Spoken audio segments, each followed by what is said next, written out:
Deutéronome chapitre 13, traduction Louis II.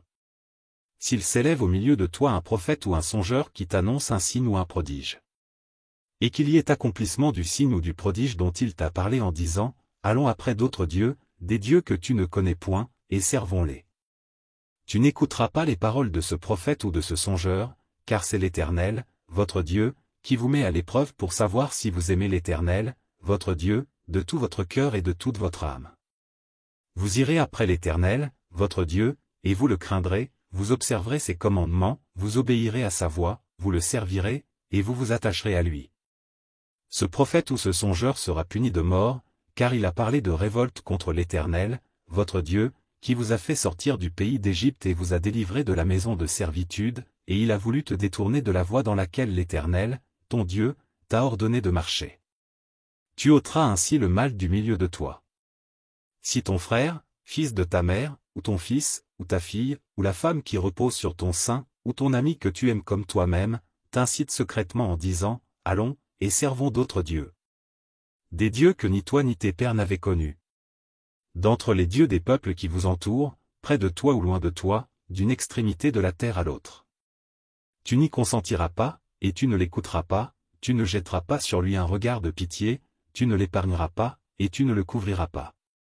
Mais tu le feras mourir, ta main se lèvera la première sur lui pour le mettre à mort, et la main de tout le peuple ensuite.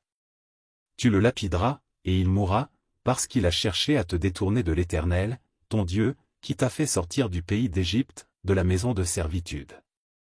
Il en sera ainsi, afin que tout Israël entende et craigne, et que l'on ne commette plus un acte aussi criminel au milieu de toi.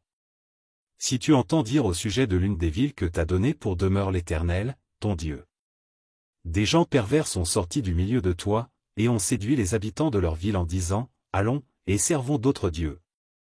Des dieux que tu ne connais point. Tu feras des recherches, tu examineras, tu l'interrogeras avec soin. La chose est-elle vraie, le fait est-il établi, cette abomination a-t-elle été commise au milieu de toi? Alors tu frapperas du tranchant de l'épée les habitants de cette ville, tu la dévoueras par interdit avec tout ce qui s'y trouvera, et tu en passeras le bétail au fil de l'épée.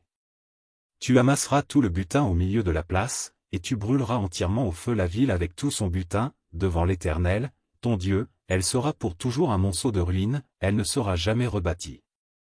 Rien de ce qui sera dévoué par interdit ne s'attachera à ta main, afin que l'Éternel revienne de l'ardeur de sa colère, qu'il te fasse miséricorde et grâce, et qu'il te multiplie, comme il l'a juré à tes pères.